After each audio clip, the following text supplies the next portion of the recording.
इमदाद सुन लो, नवाज शरीफ का एक वॉल्यूम था, वॉल्यूम 10, और इमरान खान साहब के लिए 8 वॉल्यूम्स हैं। 8 वॉल्यूम्स जो बंद किए गए हैं, छुपाए गए हैं, जो पब्लिक करने से मना किया गया है, जिसकी वजह से अब सवाल उठ रहे हैं कि पता नहीं इन वॉल्यूम्स में क्या क्या है। वो जो स्क्रूटनी हुई है फॉरेन फंडिंग केस की, वज़ीर आज़म इमरान खान साहब किस तरह बाहर से पैसा इकट्ठा करते रहे, पार्टी फंड के नाम पे किस किस से इकट्ठा करते रहे, कितने अकाउंट छुपाए, 31 करोड़ रुपए कहाँ गए और कितने अकाउंट्स थे, कितने बताए, वो सारा कुछ वो जो इलेक्शन कमीशन ने 7 साल मुसलसल 7 साल इल्तवा में रखने के बाद जो स्क्रूटनी की रिपोर्ट है, यानी 7 साल में मामला चलता रहा इलेक्शन कमीशन में, और उसके बाद फिर स्क्रूटनी कमेटी भी बनी, वो भी लगी रही, और उसके बाद जब वो अपना स्क्रूटनी कमेटी की रिपोर्ट आई और वो जब पब्लिक हुई, तो उसमें पब्लिक करने के बाद अब एक सवाल आ गया है कि जी इमरान खान साहब ने जितने फंड्स इकट्ठे किए थे, जिसमें ममनुआ फंडिंग जिसको कहा जा रहा है, उसका अंजाम क्या होगा? क्या इसका अंजाम नवाज शरीफ साहब के पनामा लीक्स वाला होता है या इसका कुछ और अंजाम होता है? लेकिन हालात देखें, पहले भी मैंने गुजारिश की थी कि एक वक्त था कि नवाज शरीफ साहब से इमरान खान साहब कह रहे थे कि रसीदें कढ़ो। अब इमरान खान साहब से कहा जा रहा है कि जनाब रसीदें निकालो। इमरान खान साहब रोज़ाना प्रेस कॉन्फ्रेंस करके कहते थे कि जी वो JIT ने, पनामा का JIT ने वो जो 10 नंबर वॉल्यूम खुफिया रखने का कहा हुआ है उसको पब्लिक करे, उसमें बताया उसमें क्या है। फिर रोज़ाना TV टॉक शोज़ पर बताया जाता था कि जी वॉल्यूम 10 में क्या है। अब इमरान खान साहब की स्क्रूटनी कमेटी ने 8 वॉल्यूम्स, एक नहीं 8 वॉल्यूम, नंबर 8 नहीं 8 वॉल्यूम्स जो हैं वो 1 2 3 4 5 6 7 8 वॉल्यूम्स का है कि ये पब्लिक नहीं किए जा सकते, जिस पर अब शोर उठा है कि जो 8 वॉल्यूम्स में क्या है वो पब्लिक क्यों नहीं किए जाते। लगता है कि असल मवाद उनमें है, जिस तरह नवाज शरीफ के लिए कहा गया था कि जी लगता है कि असल मवाद जो है ना, जिसमें नवाज शरीफ साहब को मतलब माफ़ी नहीं मिलनी, जिसमें मैं वो लफ्ज़ इस्तेमाल नहीं करना चाहता, उस वक्त वो अल्फाज इस्तेमाल किए गए थे बड़े बड़े दानिश्वरों ने। वो जो दानिश्वर जो आजकल इमरान खान साहब को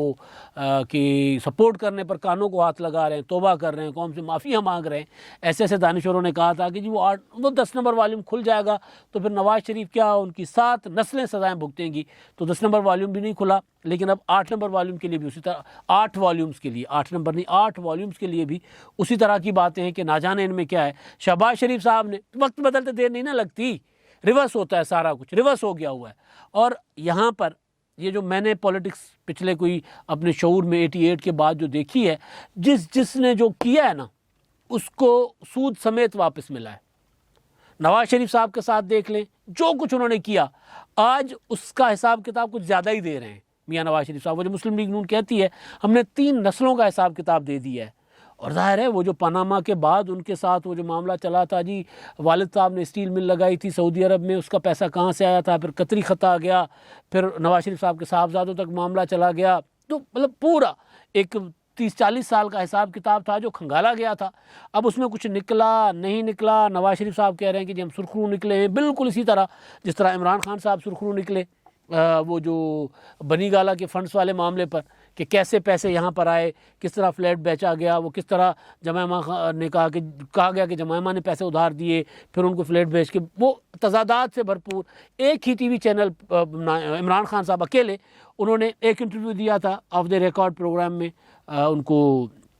काशिफ अब्बासी को, और एक इंटरव्यू उन्होंने मेहर बुखारी को दिया था। दोनों में अलग अलग बातें थी। यानी जो काशिफ अब्बासी से बात की थी, कहते हैं ना झूठ का पाँव नहीं होता,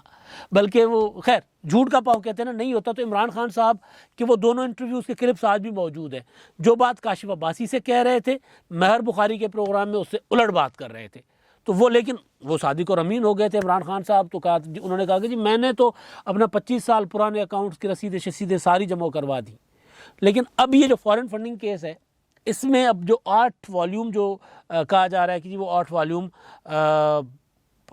खुफिया रखने का रखे गए हैं, उस पर शहबाज शरीफ साहब ने मुतालबा किया है कि जी हमने तो अपनी 3 नस्लों का हिसाब किताब दे दिया था, ये वाले 8 वॉल्यूम क्यों बंद हैं, ये क्यों नहीं खोले जा रहे 8 वॉल्यूम्स। तो उस पर इलेक्शन कमीशन ने अपना मौक़िफ़ दे दिया है। अब इलेक्शन कमीशन का मौक़िफ़ अपनी जगह, और वो ये कह रहे हैं कि जी वो 8 वॉल्यूम्स जो हैं वो बेसिकली स्टेट बैंक ने मना किया हुआ है, स्क्रूटनी कमेटी ने कहा है इलेक्शन कमीशन को, क्योंकि उसमें स्टेट बैंक का ज़रा कुछ क्योंकि राजदारी होती है क्लाइंट की और बैंक्स की, शायद इस तरह का कोई मामला है। हालांकि यहाँ पर तो कोई क्लाइंट्स और बैंक्स की क्या राजदारी है, पता नहीं क्या क्या सामने आता रहा है।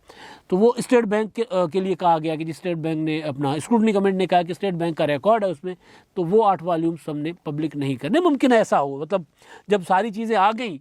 जब अबराज ग्रुप के आरिफ नकवी की फंडिंग तक सामने आ गई कि वो इमरान खान साहब को कितनी फंडिंग करते रहे और उनकी कंपनियां सारी फॉरेन कंपनियां थी। अब सवाल ये भी उठा है कि क्या इमरान खान साहब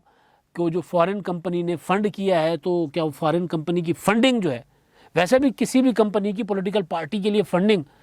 अब वो अबराज ग्रुप और उसके बाद वो इमरान खान साहब का नाम आना, उनकी गिरफ्तारी के बाद उनके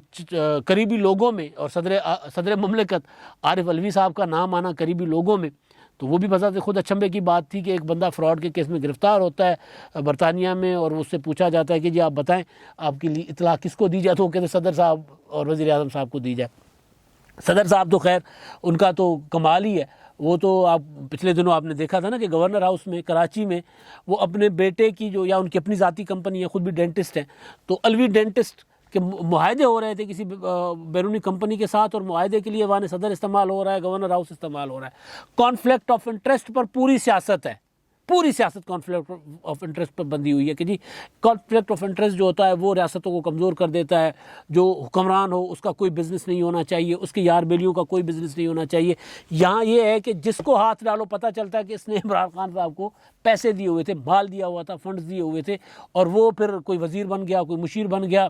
किसी को क्या कहते हैं कि जी अगर वो गिरफ़्तार ना होते आरिफ अलवी साहब, वो हो जाते वज़ीर ख़जाना हो जाते। तो इस तरह के मामलात इमरान खान साहब के, तो वो चक्कर भी अब चक्कर जो उल्टा चल रहा है, पहिया अब उल्टा चलना शुरू हो गया है। जैसे पॉलिटिकली इमरान खान साहब बने थे, जिस तरह इमरान खान साहब ने अपने बड़े मुखालिफ नवाज शरीफ साहब को गिराया था पनामा की बुनियाद पे, अब उसी तरह इमरान खान साहब की सियासत जो है ना वो हो गई है उल्टी चलना शुरू हो गई है। खान साहब ने, मैंने कल भी गुजारिश की थी कि इमरान खान साहब अपने पार्टी के इजलासों में वजाहतें देना शुरू हो गए हैं, क्योंकि जब बंदा कमज़ोर होता है ना फिर सवाल करने वाले ज़्यादा हो जाते हैं। बंदा ताकत में होता है हर बंदा डरता है, कमज़ोर होता है तो अपने लोग जो कुछ देर पहले या कुछ दिन पहले तक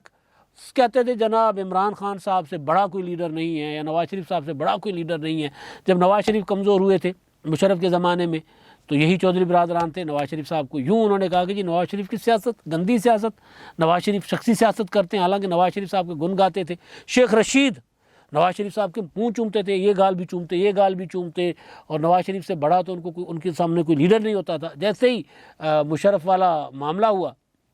नवाज शरीफ साहब के इख्तलाफात शुरू हो गए थे और नवाज शरीफ कमज़ोर हुए, तो सबसे पहले गवाहियाँ इन्होंने देना शुरू कर दी। चौधरी बिरादरान ने दी, मियां अज़हर ने दी, अपना शेख रशीद साहब ने दी। तो यही कुछ इमरान खान साहब के साथ हो रहा है। इमरान खान साहब जैसे जैसे कमज़ोर हो रहे हैं तो उनके अपने लोग उनसे अब सवाल पूछना शुरू हो गए कि हाँ जी दसो खान साहब ज़रा रसीद सामने हमें तो दिखाओ ना, ज़रा रसीदें उधर ना दिखाओ, अपना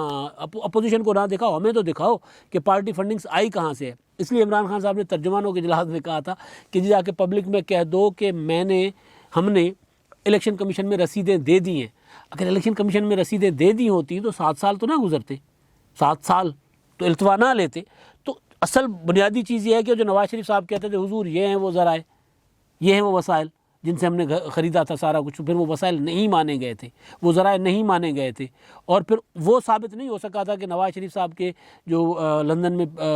प्रॉपर्टीज़ हैं वो उन्होंने कानूनी बनाई थी या गैर कानूनी मनी लॉन्ड्रिंग से बनाई थी या किस पैसे से बनाई थी, वो तो साबित नहीं हो सका था। तो उसके बाद फिर साबित कुछ नहीं हुआ था, तो फिर चलें वो नवाज शरीफ साहब क्योंकि वो कमज़ोर हो चुके हुए थे, तो नवाज शरीफ साहब को हटाना मकसद था, इमरान खान साहब को लाना मकसद था। तो नवाज शरीफ साहब को वो फिर अकामे और बेटे की तनख्वाह के मामले पे उनको कर दिया गया था, नायल कर दिया गया था। तो अब इमरान खान साहब के साथ भी यही कुछ हो रहा है तेज़ी के साथ। अब खान साहब रोज़ाना खड़े होकर तकरीर कर रहे हैं कि जी पाकिस्तान जो है वो हमने पाकिस्तान की मैशत ठीक कर दी है, आज भी पाकिस्तान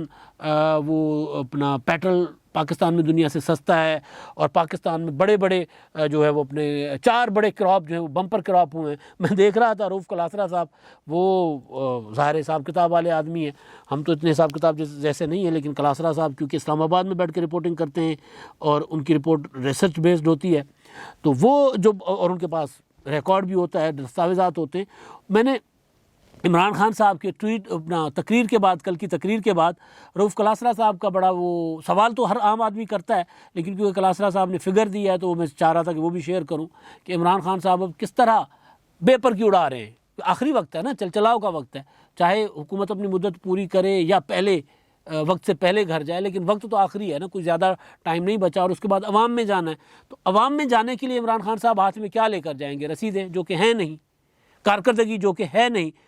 तो बच्चा प्रोपेगेंडा जो वो कर रहे हैं, तो उन प्रोपेगेंडा का जवाब अब इधर वो तुर्की ब तुर्की जवाब आता है, तो अपोजिशन भी देती है। और वो जर्नलिस्ट जो बाखबर हैं, जिनको पता है कि पाकिस्तान की मीशत के साथ क्या हो चुका हुआ है, पाकिस्तान की ज़राअत के साथ क्या हो चुका हुआ है, पाकिस्तान में बिजली गैस किस किस शोबे के साथ कितना कितना इमरान खान साहब की हुकूमत ने जुल्म और ज़्यादती की है। अवाम के साथ तो हुई है, लेकिन जिस तरह मुल्क को बिठा दी है वो भी सारा ज़ाहिर सबके सामने है। तो इमरान खान साहब की स्टेटमेंट थी जिसमें वो कहते हैं कि जी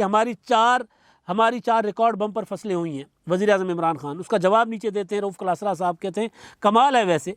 इस साल ही पाकिस्तान ने 10 अरब डॉलर्स की गंदम, चीनी, काटन, दालें वगैरह बाहर से मंगवाई। 40 टन गंदम तो रूस से मंगवाएगी। वज़ीर आज़म किस दुनिया में रहते हैं और उन्हें ये बम्पर क्रॉप्स की फेरी टेल्स कौन सुनाता रहता है? ये परियों की कहानियां हैं, इमरान खान साहब को कौन सुनाता है? लोगों को ये परियों की खाली पेट भूखे पेट को तो ये परियों की कहानियां नहीं पसंद आती। लोगों को पता होता है कि क्या हो रहा है, और फिर अंदर बैठे काबीना के अंदर बैठे लोगों को भी पता है कि रसीदों की कहानियां जो है ना, इमरान खान साहब हमें जो सुना रहे हैं ना, ये कहानियों में कोई दम नहीं है। इसलिए आप देखते होंगे कि इस मामले को सिवाय एक आध बंदे के, फॉरेन फंडिंग केस को बाहर आकर कोई उसका दिफा नहीं कर रहा। अब ज़ाहिर है इलेक्शन कमीशन है, यहाँ पर साकिब निसार तो नहीं बैठे हुए। जो इमरान खान साहब ने जो कुछ रसीदें पेश की थी वो आंखें बंद करके वो रख दी और सर्टिफिकेट जारी कर दिया और लिख दिया फैसले में कि इमरान खान सादिक और अमीन है। और वो सर्टिफिकेट लहराते रहे इमरान खान साहब, तो वो बेशक लहराते रहे, लेकिन बुनियादी चीज़ ये है कि अब इमरान खान साहब जो हैं उनका रिवर्स गियर लग चुका हुआ है। जो कुछ नवाज शरीफ साहब के साथ हुआ था, अब इमरान खान साहब, अब उस वक्त की 2016-17 कि इमरान खान साहब की स्टेटमेंट और नवाज शरीफ साहब की या मुस्लिम लीग नून वालों की और पीटीआई वालों की उठाकर देख लें, सिर्फ जगह बदली है। जिस तरह अपोजिशन उठकर हुकूमती बेंचेस पर चली जाती है और हुकूमत अपोजिशन बेंचेस पर चली जाती है, बिल्कुल इसी तरह ये जो माली मामलात हैं जिसको मुस्लिम लीग नून कह रही है डाके हैं, उस वक्त इमरान खान साहब कहते थे डाके हैं, वो माली मामलात हैं। उस पर जो स्टेटमेंट उस वक्त नून लीग दिया करती थी, अपना पीटीआई दिया करती थी नून लीग के लिए, नवाज शरीफ के लिए, आज वही बिल्कुल सेम दे रही है मुस्लिम लीग नून इमरान खान साहब के लिए। जो वजाहतें नवाज शरीफ साहब दिया करते थे वही वजाहतें इमरान खान साहब दे रहे हैं। तो जब ये सारा कुछ हो रहा है तो इसका मतलब है कि फिर मामला सही नहीं है इमरान खान साहब के लिए। और जिस तरह जो रास्ता इमरान खान साहब के लिए नवाज शरीफ के लिए इमरान खान ने अख्तियार किया था, वो उसी रास्ते पर कोई ना कोई इमरान खान साहब के ख़िलाफ़ चल रहा है। और आप देखें कौमी असम्बली का इजलास, कल उस इजलास में जो कुछ हुआ, और मिनी बजट के लिए इजलास था, तो मिनी बजट के लिए कहा गया था कि जनाब फ़ौरन मंजूर करवानी है। तो पिछले 10-15 दिन से मिनी बजट के लिए हुकूमत वो चीज़ें मिनी बजट कल तक पेश नहीं कर सकी हुकूमत कौमी असम्बली में। सिर्फ बजट पेश कर दिया, लेकिन उस पर बहस की हिम्मत नहीं होती। और कुछ सोर्सेज तो ये भी कह रहे हैं कि जो बजट पास करवाते हैं, अब वो भी इमरान खान साहब के साथ उस तरह इंटरेस्टेड नहीं है कि मिनी बजट भी पास हो। उन्होंने भी ज़रा अपना मुँह उस तरफ कर लिया हुआ है कि जी खसमानू खाओ, जाओ, अब जो करना है खुद करो। तो जब जो करना है खुद करो वाला मामला होगा, तो फिर मैंने कहावत तो कई बार बताई है, दोबारा बता देता हूँ कि वो हमारे रेगिस्तान में, हमारे रेगिस्तानी कहावत है कि ऊँट पर अगर बदकिस्मती हो तो फिर ऊँट पर चढ़े बंदे को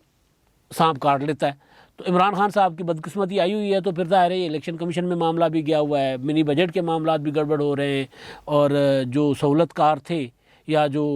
सिलेक्टेड जिनको कहा जाता है वो भी अगर इमरान खान साहब के बात या इमरान खान साहब के साथ उस तरह नहीं है, तो फिर इमरान खान साहब के लिए हालात वही होंगे जो नवाज शरीफ के लिए बने थे 2016 से 2018 तक। अब तक के लिए इतना ही। अल्लाह हाफ़िज़।